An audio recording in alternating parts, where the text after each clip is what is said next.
Today I fucked up by hanging a shelf and experiencing true level. Happy Valentine's Day to me. I bought all the fixings to hang a shelf. It's a project that I've had in my head for almost a whole 2 weeks and I was really excited to do it. Everything went smoothly. I had all the required tools, measurements were perfect, the hubby even took the toddler into another room so I could work in peace. Then came the moment of truth. I hung the shelf, took a step back and everything was crooked. It was like I was looking through Tim Burton-esque glasses. The shelf was crooked, the painting on the wall was crooked, the dining room table was crooked. WTF. I get out the level and sure enough, it was off, but not by a lot. How? I used the damn level when I was measuring. After looking at the brackets that I just bought, turns out one of them was slightly off in the welding, which led to the shelf being crooked. Obviously, I was losing my mind at the crookedness of the situation. So my husband found a quick fix to put some padding in between the bracket and the shelf and boom. True level was achieved. While he was there he also straightened the painting. We took a step back and somehow, it was worse. It was that kind of off that you could see, you knew it was there, but couldn't pinpoint it. After some deliberation, we determined that the table was obviously slanted. So my husband places the level on it and wow was it. But it's new. Like, maybe a year and a half at most. Oh my god. It's the floor. I spend my Valentine's evening watching my husband run around the living room and dining room measuring and checking the level of everything. The level determined the floor was slanted, the windows, doorways, everything. The slants aren't even going in the same direction. Our windows aren't even hung at the same height. Now when I look at them, the 0.625 inches difference might as well be a foot. We have been living in this house for 4.5 years. How have we never seen this? Our house is almost 100 years old. So obviously this is not surprising. After seeing true level, everything I see is crooked. Can't unsee it. It's time to burn down the house and move. Too long didn't read, I hung a shelf that was straight. I discovered my whole house including floors, windows, doorways, the works is crooked in varying ways. Now that it's been seen, it can't be unseen. My dad learned from experience not to put vertically striped wallpaper up on any wall in a 100-year-old house. Also live in a 100-year-old house. Whenever hanging or remodeling anything, you have to decide if you prefer true level or level to the surrounding trim/wall/floor. I bought a condo 2 years ago and upon viewing noticed the floor in the kitchen was slanted. My parents, my kids, realtor etc. all thought I was crazy. Pointed out how the fridge was crooked. They said fix the turn wheels, it will level. Bitched about it for a year before the hoa brought in a guy with a long cable thing. Yep, sure as shit the building is sinking. 150,000 plus fixed to the hoa. I am still astounded no one noticed immediately. Happy about my complaints as now the hoa has to foot the bill for basically gaslighting me over the slant in my kitchen. Just to be on the safe side, turn your level around and make sure it reads the same. If plumbed walls, stood back and visually could tell they weren't plumb. Turns out the level was off. I've learned that lesson. Now the first thing I do is check if my level is level. You only have your shelf to blame.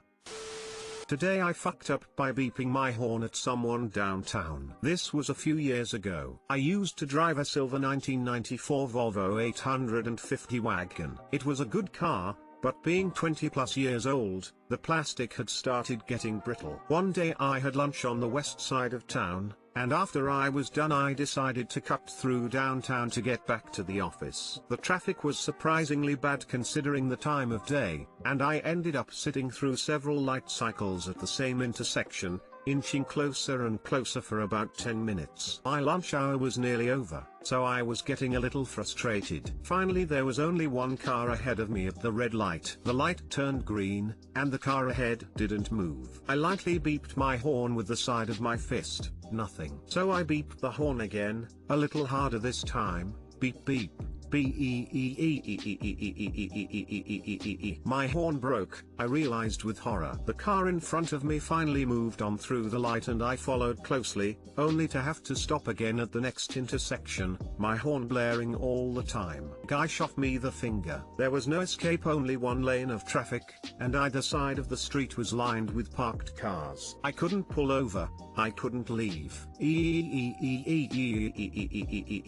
The horn echoed all over the buildings surrounding me. People on the sidewalk were looking and pointing at me with angry faces. There was an Italian restaurant right next to where I was stopped. A guy in a white kitchen apron rushed out and started yelling at me from the stoop. I waved my hands at the horn and shook my head helplessly at him, and he must have understood cause he smiled and went back inside.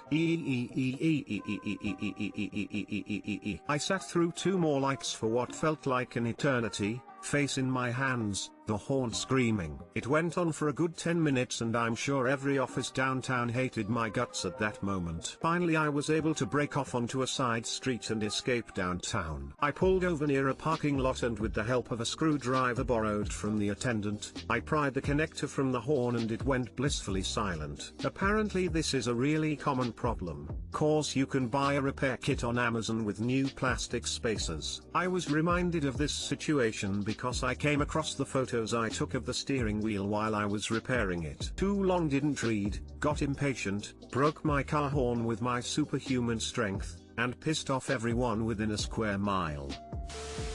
That happened in my apartment complex, except the guy with the broken horn decided to park his car like normal and leave it there without fixing it in his assigned spot that happened to be right next to my first floor bedroom window. At 11 p.m. when I had to wake up for work at 4, it died after 2 hours, but my grudge at my neighbor for not parking on the street near the churches instead will live forever. I don't know the mechanics of it specifically, but when it would get really cold in the winter time, our elderly neighbor's car horn would suddenly go off. My bedroom was closest to their home, and also adjacent to their garage since all of the garages were on the right-hand side when facing the home, and I was on the extreme left-hand corner of the front of our house. They were hard of hearing, so they couldn't hear the horn even though everyone around them could hear it. I would literally have to go over to their door at 3 a.m. in the morning and pound on it to wake them up so they could turn the damn thing off. My next door neighbor once complained, albeit politely, that my driveway floodlight bothered him being on all night. I ended up just taking down the whole fixture. He has a pickup with the most sensitive car alarm on earth. Goes off when a dog barks a block away, at all hours. Luckily he always turns it off within a minute or two, even when it goes off at 2 a.m. But I've never mentioned it to him, rolling eyes face.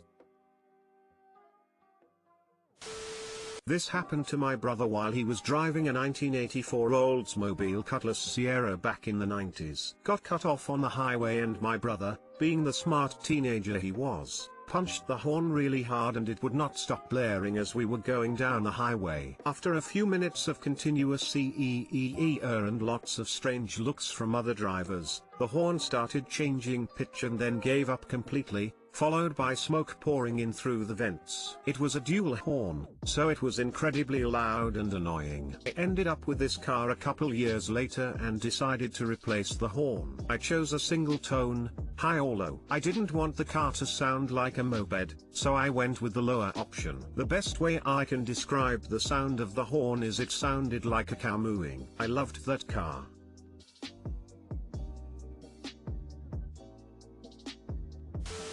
This reminds me of the Top Gear India special when they wired James May's brake lights to his horn, making it go off every time he pressed the brake. Genuinely one of the most brilliant car pranks I've ever seen.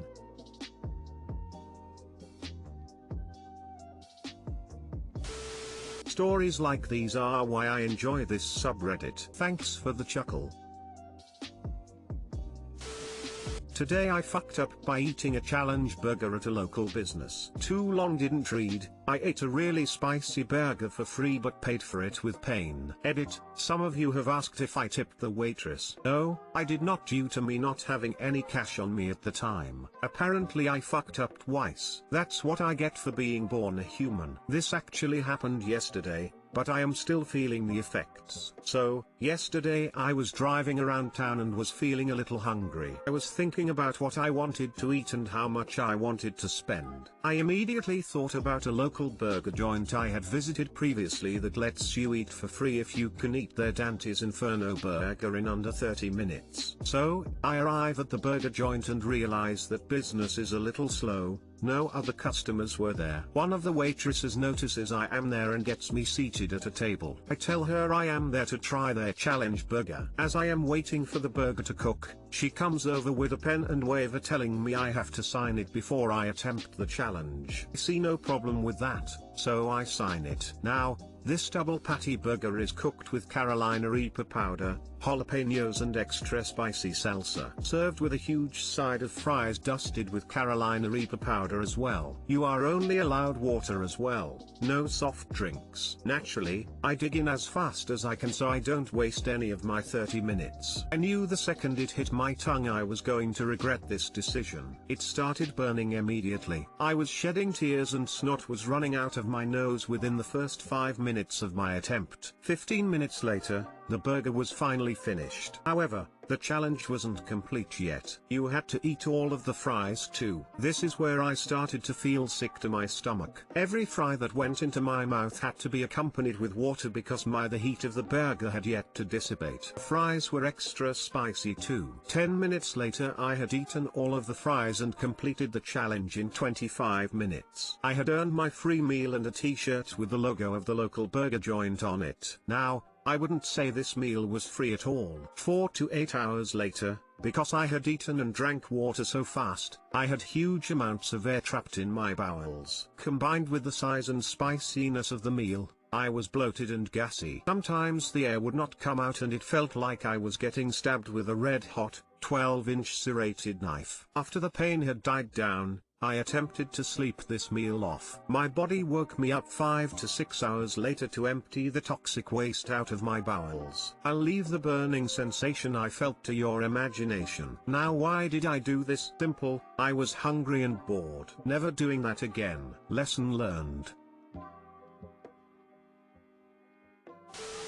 Haha, I did a hot wing challenge. Eat 10 custom wings, get a t-shirt and my picture on the wall of fame. The next morning I was pissing fire. I was so panicked that I called a buddy wanted the challenge with me and they said it's normal. I just looked it up after I had the same thing happen just now. Goddamn, that was miserable. I was only miserable for one night, thankfully. I wonder if I could do it. I'm paralyzed and have no feeling below my chest. Other than the burning mouth, I don't think there'd be a problem. You may or may not. If you can feel any type of pain in your gut, e.a., gas pain, you definitely feel it, but if you never feel that stuff then it's probably safe to wager you wouldn't feel it. You'll still get the initial effects of the heat though. Sorry to hear about your discomfort. I handle spicy well. I wish there was a place like this in my town. Not bragging, I think it just means I'm deficient in taste buds or nerve endings or something. Discomfort? Nah, this was straight up painful. I love the thought of some random alone dude walking into a place and doing this shit all alone. Lol. Poor guy. That's exactly what happened. I had Carolina Reapers in Nachos once and died. I am now starting to grow them to kill my friends.